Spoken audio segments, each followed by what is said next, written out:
Hi viewers, welcome to Sci-Fi Depths, your gateway to the future beyond imagination. The first thing I noticed was the smell.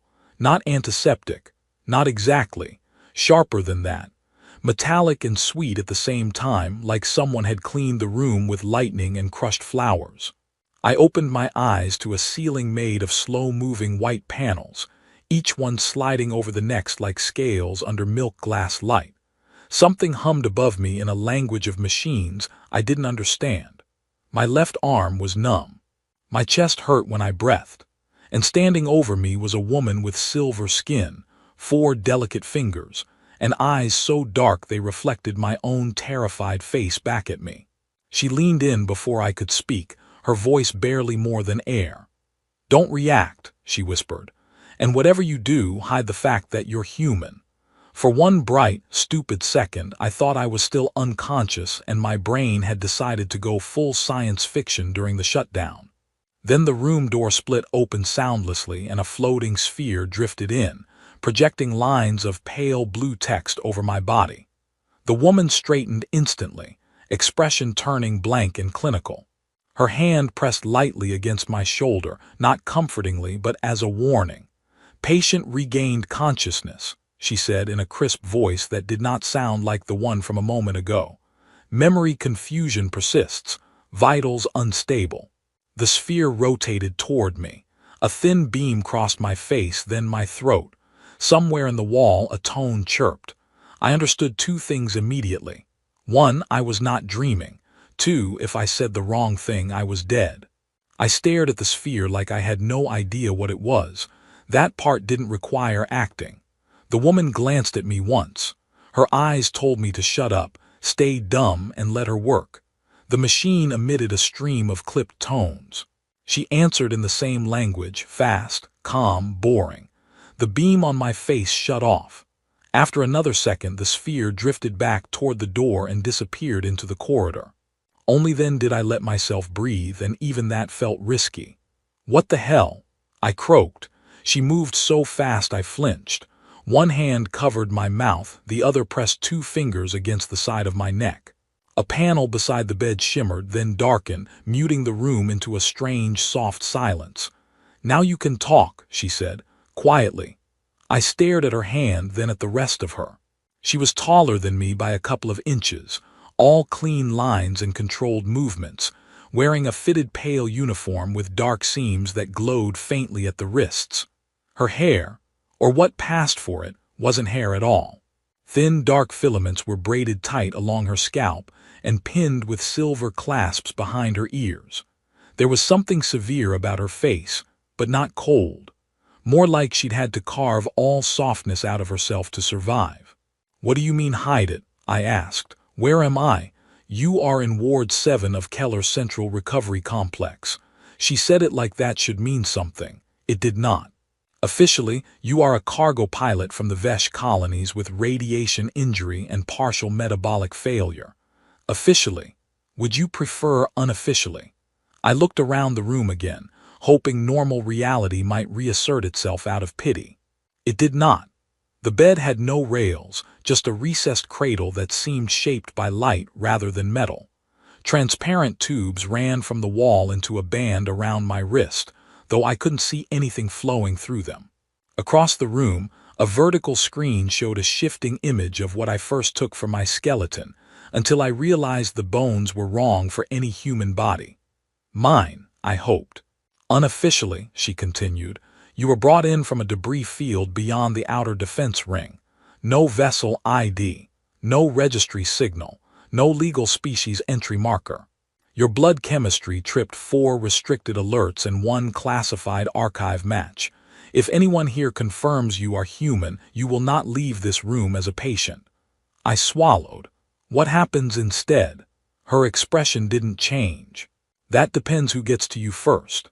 I was still trying to process the sentence when memory came back in jagged flashes. Alarm lights. My hands on the controls of the scout rig. The black curve of something enormous where empty space should have been. A burst of white across the console. Then impact. Then cold. My throat tightened. "My ship. Destroyed. Anyone else? You were alone. That at least was true. I'd been running alone for months. She took a slim rectangular device from her belt and held it over my chest. Symbols flickered. I need answers quickly. Your condition is unstable and I can't fake your chart forever. Forever wasn't really on my schedule. For the first time, a tiny crack appeared in her composure. Not a smile exactly. More like she'd noticed I had a functioning nervous system. "What is your name?" she asked. I hesitated. Giving my real name felt dangerous, but making one up on the spot felt even worse. "Eli," I said. "Eli Mercer." She repeated it under her breath like she was testing the shape of it. "I am Sierra. Just Sierra. Do you have time for my family history?" Honestly, I don't even have time for my own. That earned me the ghost of a real smile, there and gone so fast I almost missed it. She scanned the device again. "Your body is rejecting the stabilizers. Human neural tissue responds unpredictably to our repair mesh. You say that like you've treated humans before." "No," she said too quickly, so that was a lie. I pushed myself up and immediately regretted it. Pain hit behind my eyes, sharp enough to make the room tilt. Sierra caught my shoulder before I slid off the bed. "Easy." "Yeah, that advice would have been useful before the crash. You were clinically dead for 3 minutes. I blinked at her. "You're kidding." "I do not joke about cardiac interruption. Good to know you've got boundaries." She adjusted something at my wrist and the pain dulled from a knife to a distant threat.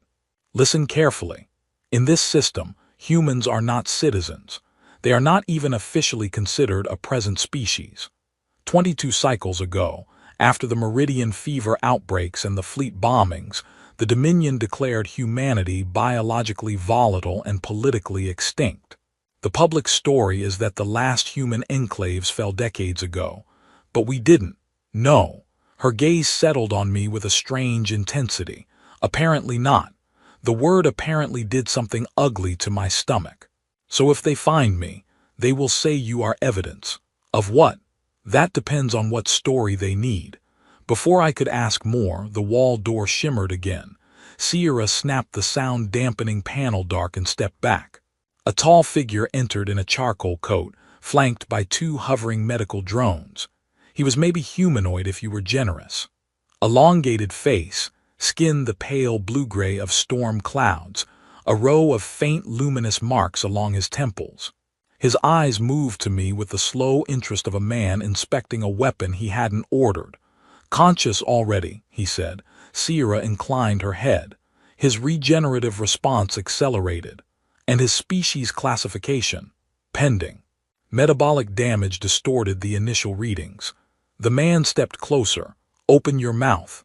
I looked at Sierra. She didn't blink. I opened my mouth. He studied my teeth, my eyes, the shape of my jaw. I had never been more aware that being born with flat ears was apparently a bad life choice. "Accent markers?" he asked. "Speech center remains impaired," Sierra said smoothly. "Disorientation severe. That is inconvenient." He turned to me. "Can you understand me?" I let my gaze drift, unfocused. Then I gave him a slow, confused nod. He made a soft, thoughtful sound. "Interesting.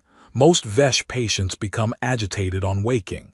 "I administered cortical sedation before consciousness returned," Sierra said. "You anticipated correctly then." Something in his tone made me hate him on principle. He tapped the air and a small hollow chart unfolded in front of him. I caught my reflection in it by accident. My face looked half-starved, bruised, with a cut along my brow and stubble dark on my jaw. Same me, same human. Somehow the strangest thing in the room. "Run a full genomic lattice when his temperature stabilizes," the man said. "Flag the results directly to my office." Sierra was silent a fraction too long. "Is that a problem, nurse?" "No, administrator." "Administrator, great." Alien Hospital had management. Somehow that made it more sinister. He gave me one last lingering look. "If he becomes lucid, restrict communications and report it." Then he left, drones whispering after him. The door sealed. I let out a breath. "Please tell me I passed as whatever a VESH is."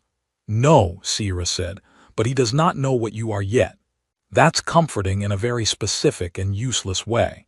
She deactivated the privacy field again and moved closer. You must leave before he orders the genomic lattice. Can we do that soon? Because my body is currently made of broken glass and regret. Soon is relative. That's not what I hoped you'd say. Sierra looked toward the door, then back at me. Can you walk? Probably, not well. Why are you helping me? Her face closed again. Because if you stay, they will cut you open politely and call it state medicine. I waited. She gave me nothing else. Okay, I said. That's a decent reason, but it's not the real one. Her jaw tightened. Rest. I will return before the next scan. Then she was gone. I lay there under the sliding white ceiling, trying very hard not to panic in a room designed by people who probably didn't even have a word for panic. Outside the wall, I could hear the hospital through the sealed door.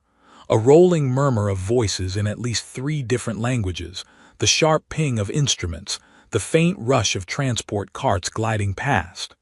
Once, something screamed. It wasn't human. I wasn't comforted. I tried to make sense of how I'd ended up there. The last 2 months of my life had been one long chain of bad decisions linked arm in arm with survival. I'd been running a courier route no sane pilot would touch, carrying sealed packets between fringe stations for people who paid in clean fuel and asked no questions. One job had turned into another, then another. Then I'd taken a transfer from a woman on I-09 who wouldn't meet my eyes when she handed it over. She told me it was medical data. She also tripled my fee and begged me not to scan it. Naturally, I scanned it. Most of the file was garbage to me. Encrypted sequences, lab identifiers, names with half the letters missing behind redaction blocks. But one phrase had repeated often enough to stick. Subject meridian variant. Viable human host confirmed. I'd barely had time to realize that was very bad before an unmarked ship locked onto my rig and the chase began. So maybe I wasn't just unlucky. Maybe someone had wanted me here, or dead, and either way I had managed to disappoint them. When Sierra returned, she brought a tray that floated beside her hip. On it were 3 translucent capsules and a folded strip of dark fabric. Medication, she said. I usually ask what the side effects are before I swallow mystery space pills. The side effects of not taking them include organ collapse. I picked up the first capsule. Fine. But if I start glowing, I'm filing a complaint. You are already pale enough to be alarming. That almost sounded like concern. It was an observation. I swallowed the capsules. They dissolved cold, leaving a faint taste like mint and copper. She handed me the fabric. It unfolded into a high-collared patient wrap in a muted gray. Put this on. It will cover your throat and wrists. What's wrong with my throat and wrists? Humans have visible pulse points, too exposed. I stared at her. That's what gives me away. It helps. I really lost the galactic genetic lottery. You are alive, she said, for the moment. I changed as best I could without flashing the alien nurse who had become my entire security plan. Sierra didn't look away out of embarrassment, just tact. Once I was dressed, she circled me, adjusting the collar, pulling the sleeves lower. You stand too square, she murmured. What?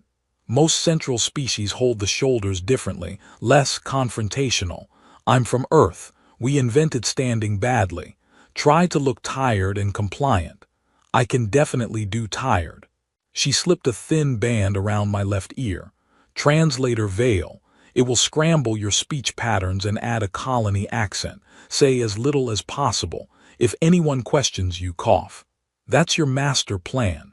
It works surprisingly often. She handed me a small data slate. On the screen was a patient chart with a stylized image of a species I had definitely never seen before. Taller frame, branching circulatory nodes, dual oxygen exchange folds along the neck. I'm supposed to be that. No, she said. You are supposed to be too injured to challenge. I looked at the chart. Who are these people? Relin cargo workers from the Vesh Fringe. They are common enough to avoid attention, remote enough that most staff cannot identify them by sight. That feels slightly insulting to the Relin. They are resilient. I suspect they would survive your imitation." Before I could respond, the lights in the room dimmed and a chime rolled through the ward. Sierra went still. "What now?" I asked. "Shift inspection." She pressed the slate into my hands. "Lie down, close your eyes." A line of cold went down my spine. "You said we were leaving." "We are, after I stop us both from being arrested in the next 60 seconds. The door opened. This time it was not the administrator but 3 staff in dark surgical uniforms, and a hovering scanner arch that slid over the bed. Sierra began rattling off medical terms in a bored tone, while I did my best impression of a half-dead space trucker. The arch lowered, pale threads of light crossed my body. One of the staff frowned. "Why is his thermal map so irregular?" "Radiation scarring," Sierra said. "Internal resonance looks asymmetrical. Impact trauma." "Cranial readings indicate cortical edema," Sierra cut in. The staff member turned to her. "You answer before the machine." "Yes," she said, "because I have experience." It was such a sharp little line I nearly opened my eyes to appreciate it. The silence that followed told me she'd taken a risk. Then footsteps approached. Different steps. Measured. Familiar. Administrator. I kept my breathing slow. My heart ignored me. "He woke?" the administrator asked.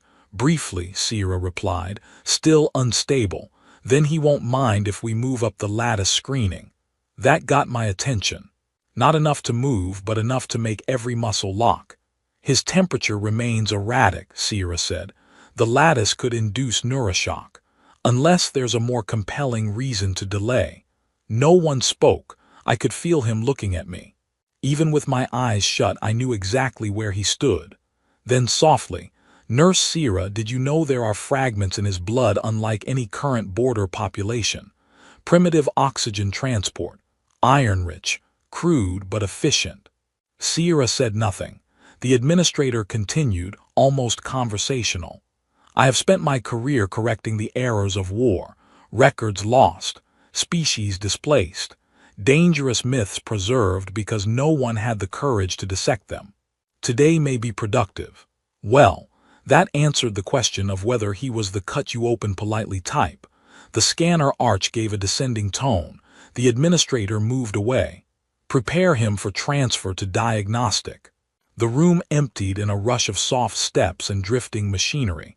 Then Sierra's voice came very close to my ear. "Get up." I opened my eyes.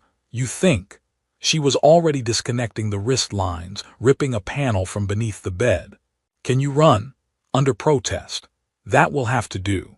A seam opened in the floor beside the bed, revealing a narrow maintenance shaft lit by green strips. It smelled like heat and dust, almost comforting compared to the floral lightning hospital stink. "You built a tunnel under my bed." I said. "No, this hospital was designed by paranoid people. I merely learned from them." She helped me over the edge. My knees nearly buckled, but adrenaline is a wonderful substitute for dignity. I dropped into the shaft, crouched, and looked up at her. "You coming?" She hesitated just long enough to scare me. Then she swung down after me and sealed the panel above our heads. The shaft was barely wide enough for 2 people in single file. Pipes ran along both walls, warm to the touch, carrying glowing fluid in pulses that made the tunnel seem alive. Far overhead, muffled through metal, alarms started to ring. "Did they notice?" I whispered. "Yes, that's a pretty fast turnaround." I triggered the transfer order to buy us access to the service grid. It also informed them this room should now be occupied. "Ah, so our plan includes a dramatic exit. Our plan includes avoiding execution." "Right, sorry, keep forgetting the tone." She led me through turns she seemed to know by instinct. Every few meters, she touched wall nodes that flashed in response. Sometimes she paused, head tilted, listening to patterns I couldn't hear.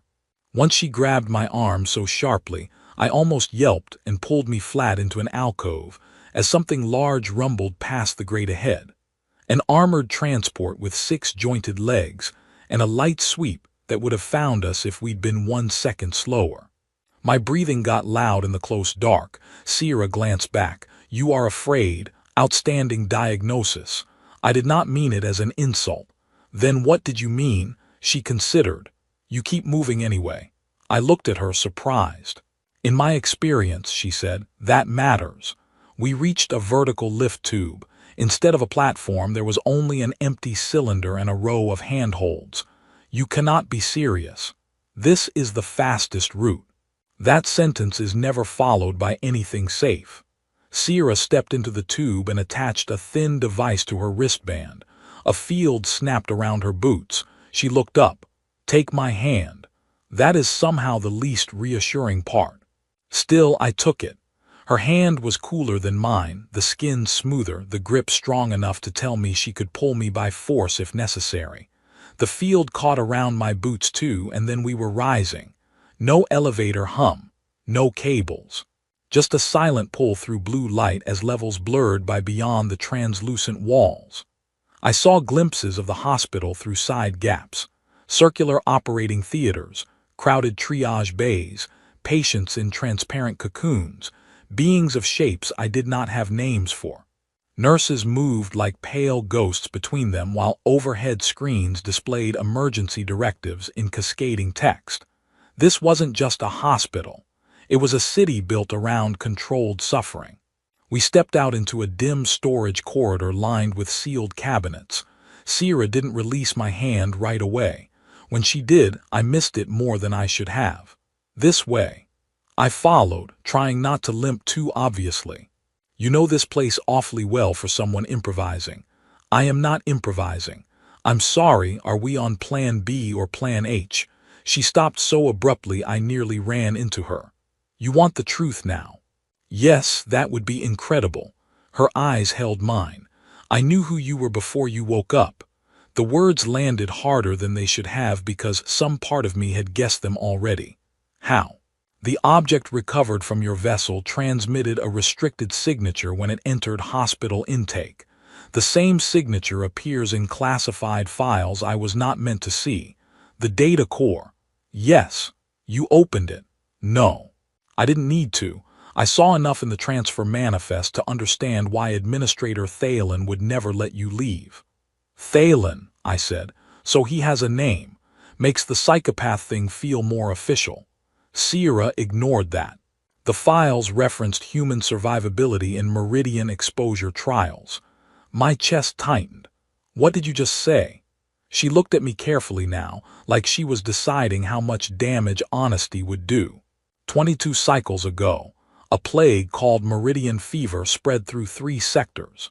The Dominion blamed human biochemistry for mutation vectors and used the crisis to justify eradication campaigns. But the buried medical records say the fever was not natural. It was engineered as a compatibility test.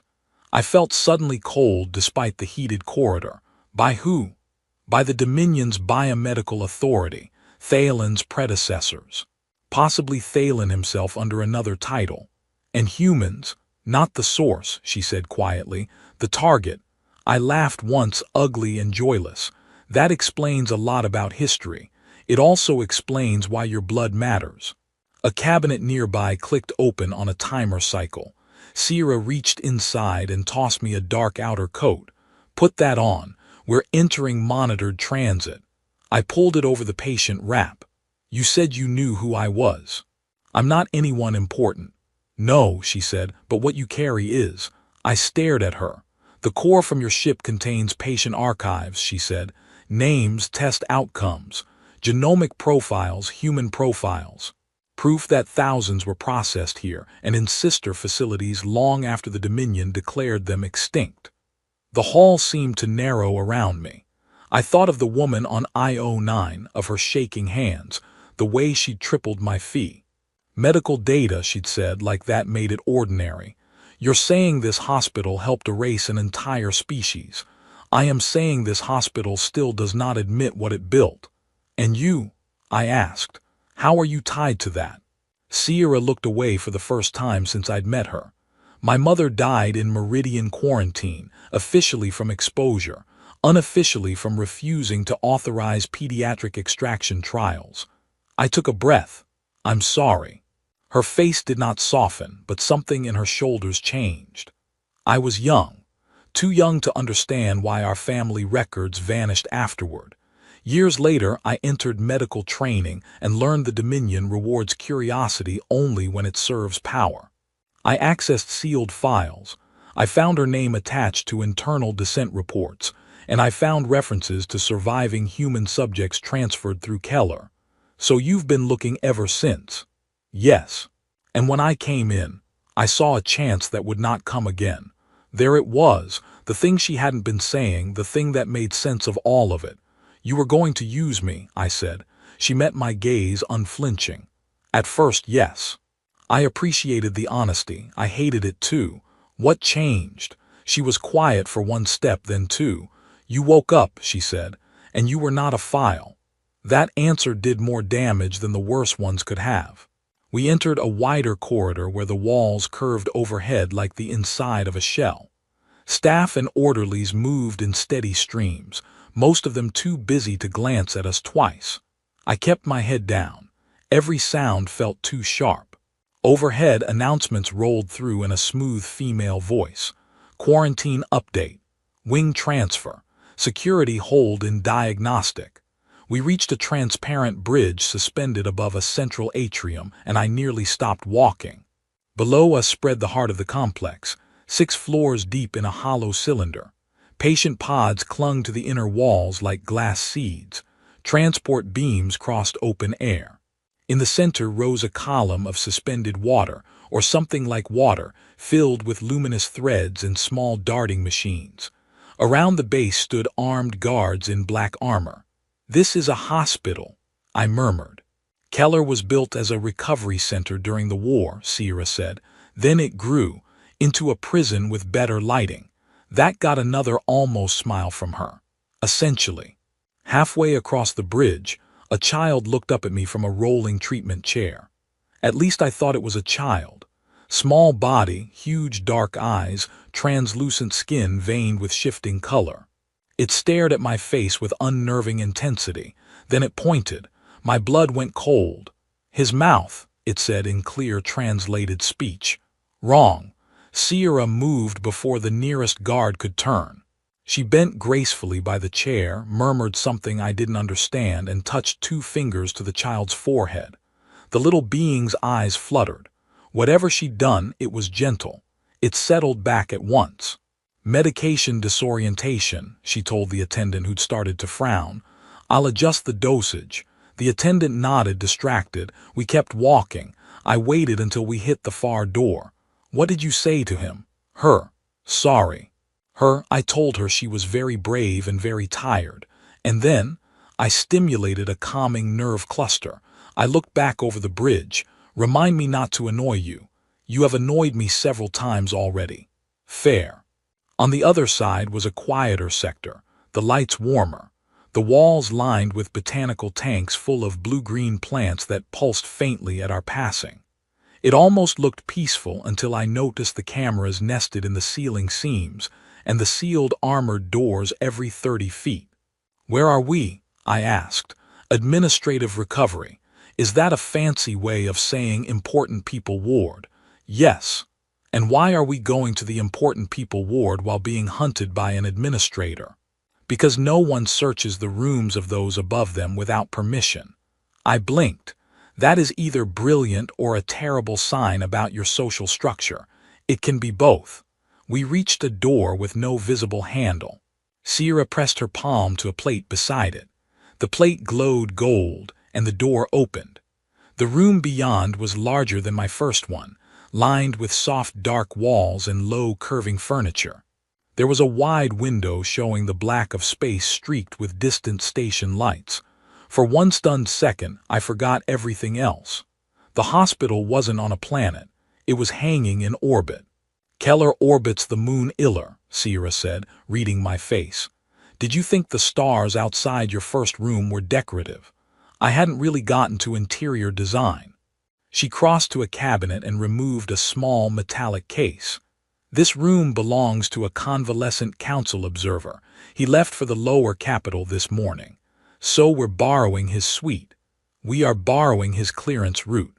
I sat heavily on the edge of a couch because my legs had decided this was enough adventure for one lifetime. You keep having these very useful coincidences. Sierra paused, and that's when I finally saw it. The gold sigil hidden at the edge of her collar, visible only when she moved. Not hospital insignia, something finer, older. You're not just a nurse, I said. The silence confirmed it before she did. What are you? I asked. Her eyes flicked toward the door, then back to me. My family serves the Illyrian house. That meant nothing to me, and she knew it. Royal adjacent, I guessed. She looked almost offended. That is an imprecise phrase. So it's yes. She exhaled softly. My mother was the younger sister of the current house matron. I was raised within the inner residence until her death made me politically inconvenient. I stared at her. You're telling me an alien princess is helping me escape a murder hospital. I am not a princess. Sure, I am not. Okay, but you can hear how this sounds from my side. A surprising sound escaped her then. Not quite laughter, but close enough to warm the room by a degree. Drink this. She handed me a clear vial. I sniffed it. This seems like a trust fall. It will stabilize your blood sugar. I drank. It tasted like chilled citrus and static. My body responded immediately, some of the shaking easing out of my hands. Sierra opened the metallic case. Inside was my ship's data core. I sat up too fast. You got it. Of course. Of course, a lot for someone committing high treason. I prefer not to do things halfway. I took the core from her. It was scorched at one corner, but intact. Seeing it in my hand made the whole chase suddenly real again. What's the plan? I asked. We access the relay tower from the South Transit spine and transmit the archive to every civilian medical network in the inner moons before Thalen can quarantine the data. You think that will work? No, she said, but it will create enough chaos for the truth to survive. I laughed despite myself. You are unbelievably calm about possibly dying. I am not calm, she said, and for the first time I heard the strain under her voice. I am committed. That hit harder than a speech would have. I looked at the core, then at her. Why me? You were already in motion, she said. You chose to run with the data instead of selling it or discarding it. Why? I thought about lying. It seemed pointless now. Because I opened one page, I said. There was a list of children, their ages, survival percentages, side notes written like grocery inventory. I kept thinking somebody should know they existed. Sierra went still. Then, very quietly, that is also why. Neither of us moved for a second. It wasn't romantic. Not exactly. It was something rawer than that. The recognition that another person had reached the same unbearable conclusion and kept walking anyway. The room lights changed color. Sierra's head snapped up. Security seal. The window went opaque. The door lock flashed red. From somewhere in the wall, a smooth voice announced, "Containment protocol in effect. All occupants remain in assigned quarters pending biometric verification." Well, I said, that sounds bad. It is bad. I stood. Did Thalen trace us? Not directly. He sealed the administrative ring. He is narrowing possibilities. The wall screen came alive with a hospital map. Red zones spread like spilled ink from diagnostic outward. How long? I asked. Minutes. Can the room hold them? Yes.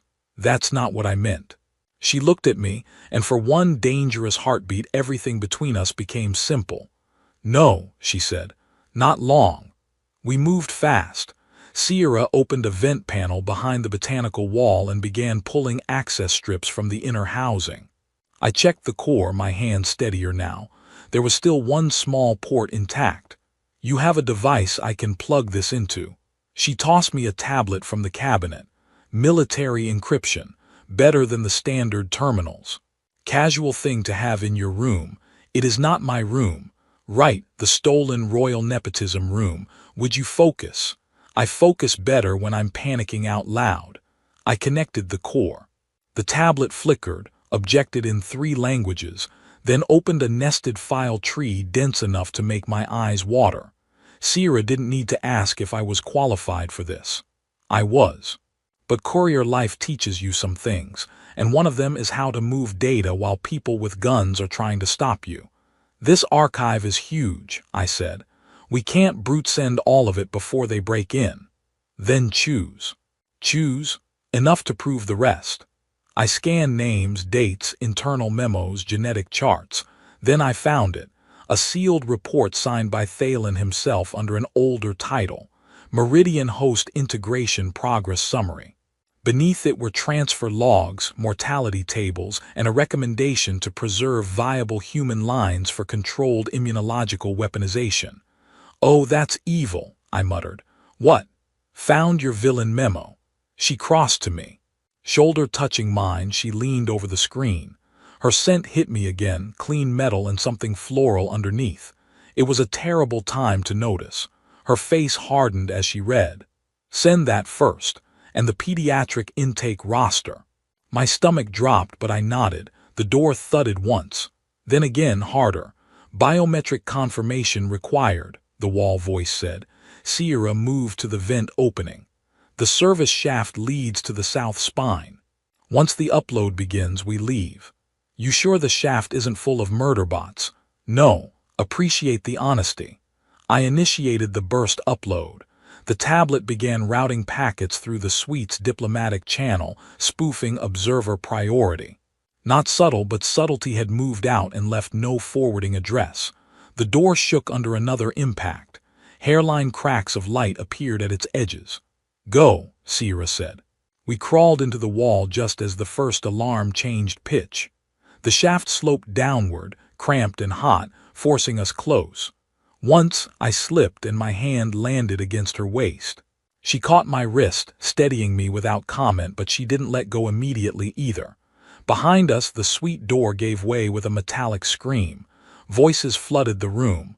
"Search the panels." We moved faster. The shaft opened above a transit conduit wide enough to stand in. Far below, magrails carried supply pods through a vertical channel that dropped away into darkness. The south spine stretched ahead in a narrow curve around the station's inner hull, with maintenance lights blinking amber. Sierra touched her wrist device. "Upload at 23%.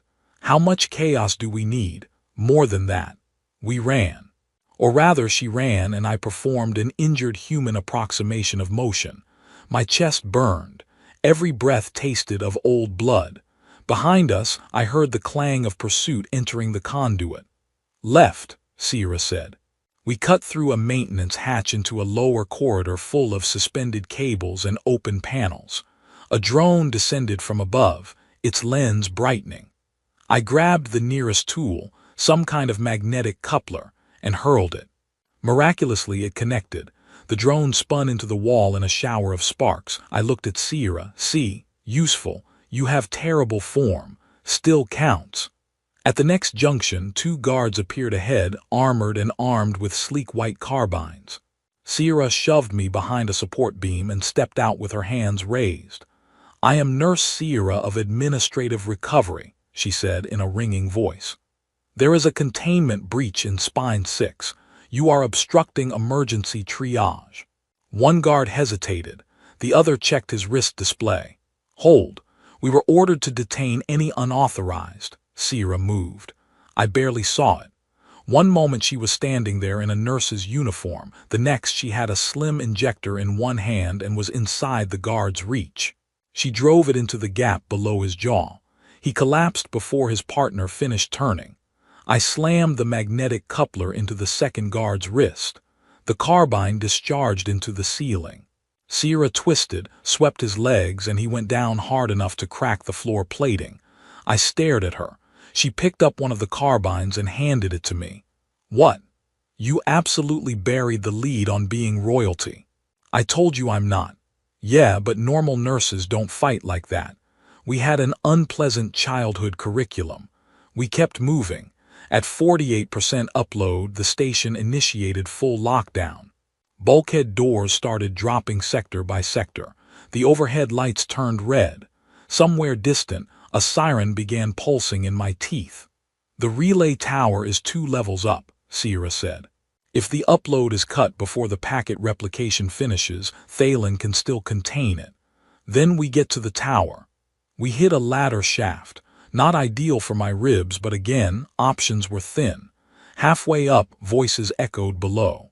I looked down and saw white lights knifing through the dark. They're right behind us. Yes. You say yes like I'm commenting on weather.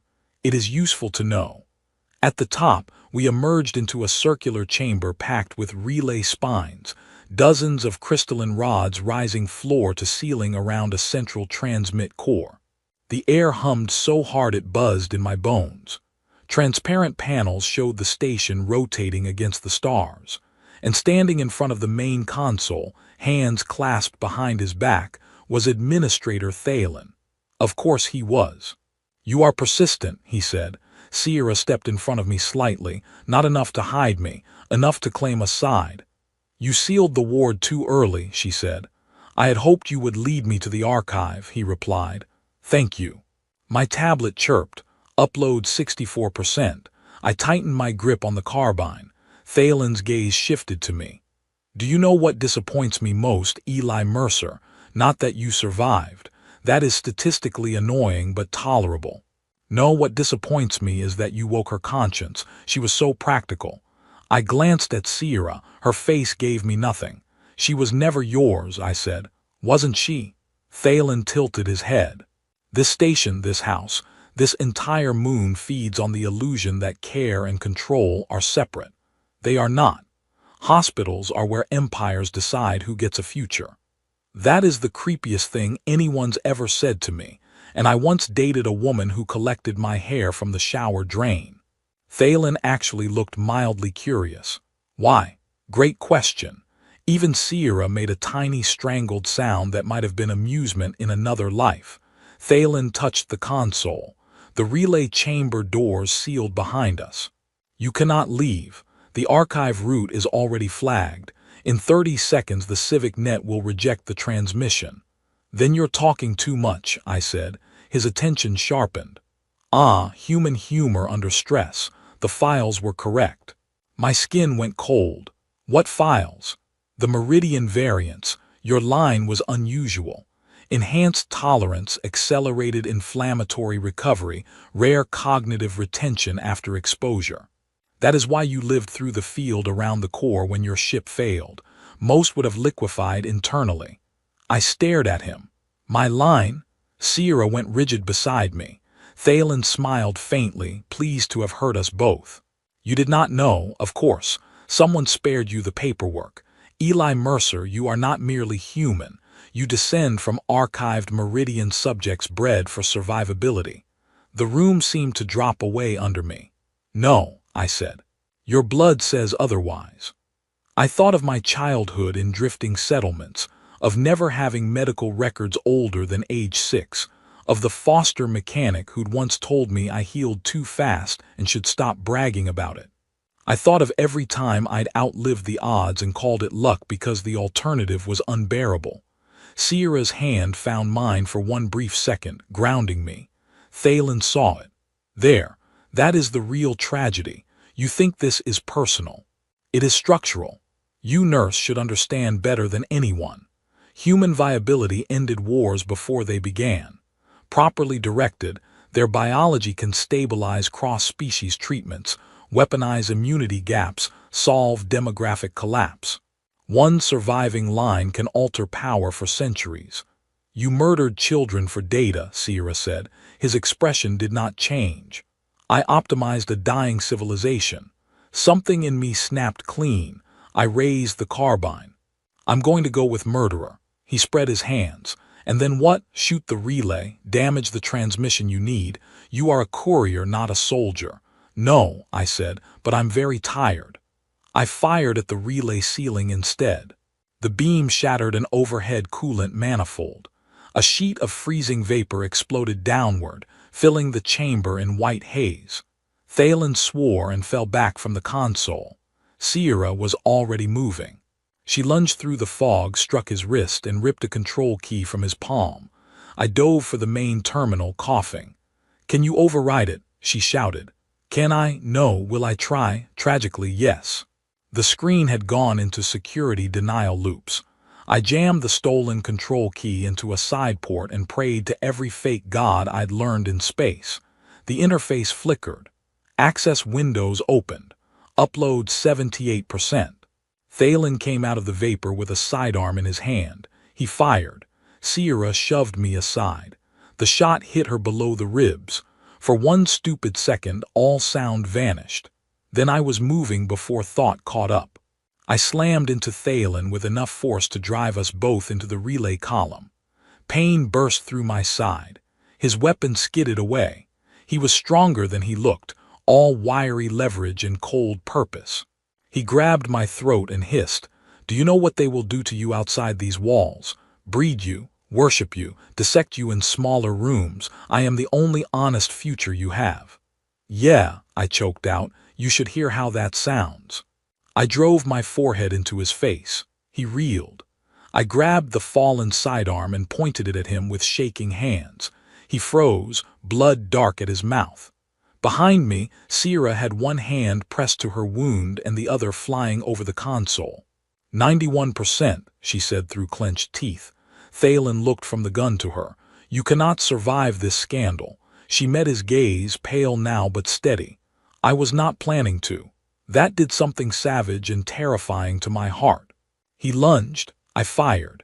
The shot caught him center mass and hurled him backward into the relay core. Light flashed.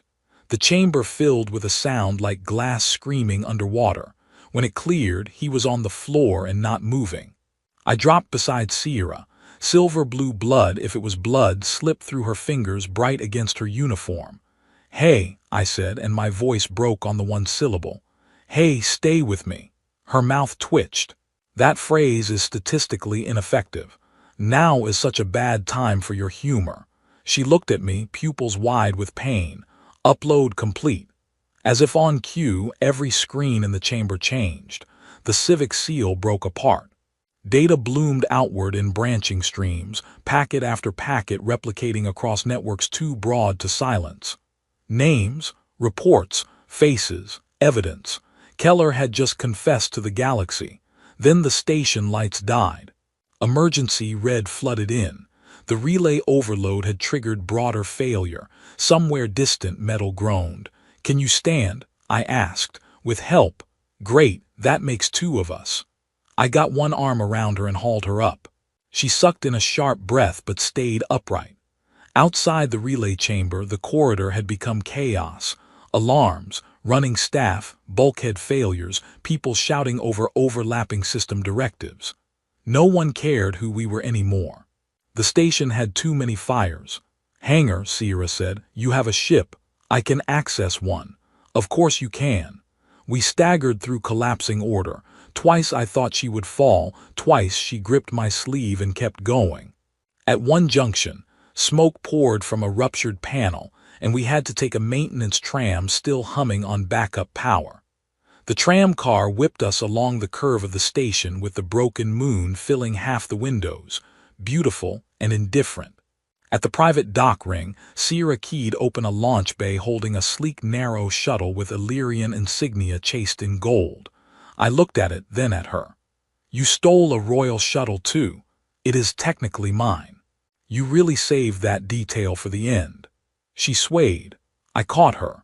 The shuttle recognized her biometrics and opened. Inside smelled of polished metal and ozone. I got her into the co-pilot seat and sealed the hatch just as the dock alarms shifted to decompression warning. "Can you fly this?" I asked. She was already trying to root power with one shaking hand. "Yes, good, because I can barely drive a ground car. I do not know what that is." "Lucky you." The shuttle launched hard enough to bruise every cracked thing in me. Keller spun away beneath us, half its outer ring flickering. Behind it, emergency beacons erupted across orbital traffic lanes as civilian networks began receiving the archive. I imagined doctors, journalists, smugglers, grieving families, old rebels, board system clerks, millions of eyes opening at once. Sierra slumped sideways. My hand shot out, catching her shoulder. "No, no, stay with me." Her skin felt colder now. "There's an automed kit," she whispered. I found it under the console and nearly laughed from relief when I saw instructions in icon form. The injector looked alarmingly simple for something that would determine whether the woman beside me lived. I pressed it where she guided me. The medicine flashed into her bloodstream in a line of pale gold. She sucked in a breath and clenched her jaw. "Tell me that helps," I said. "It helps." "Good." For a while, neither of us spoke. The shuttle cut through orbital debris in silence, running dark except for instrument glow. Behind us, Keller kept shrinking until it looked less like an institution and more like a lie someone had tried to pin to the stars. Finally, Sierra said, "There is a secure station 3 jumps from here, not Dominion. We can reach it if we ration burn." "We." Her gaze shifted to me, tired, pained, and somehow still composed. "Do you have somewhere better to go?"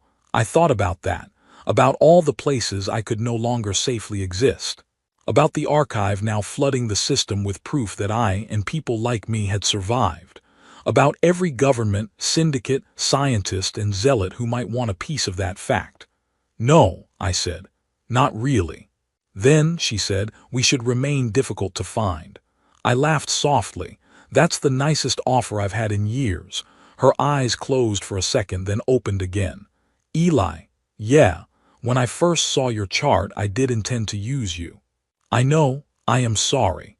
I leaned back in the pilot's chair, exhaustion finally seeping through the adrenaline cracks. "When I first woke up, I assumed you were either insane or about to sell my organs. That is not flattering." It got better. She turned her head just enough to look at me. I swallowed. "You chose me over your house, your station, your safety. Back there you didn't hesitate." "No," she said. "Why?" The question hung between us with the engine hum. At last she answered in that same near whisper she'd used when I first woke up, the voice that had changed everything. "Because I could not bear for the universe to turn you into a file." For a moment I couldn't speak. Then I reached across the console and took her hand. This time she held on, not tightly, not desperately, just with quiet certainty, like the choice had already been made somewhere deeper than words. Outside the windshield, the stars opened ahead of us, cold and endless and suddenly full of witnesses. I don't know what history will call what happened at Keller. Exposure, scandal, reckoning. I know what it felt like from inside it.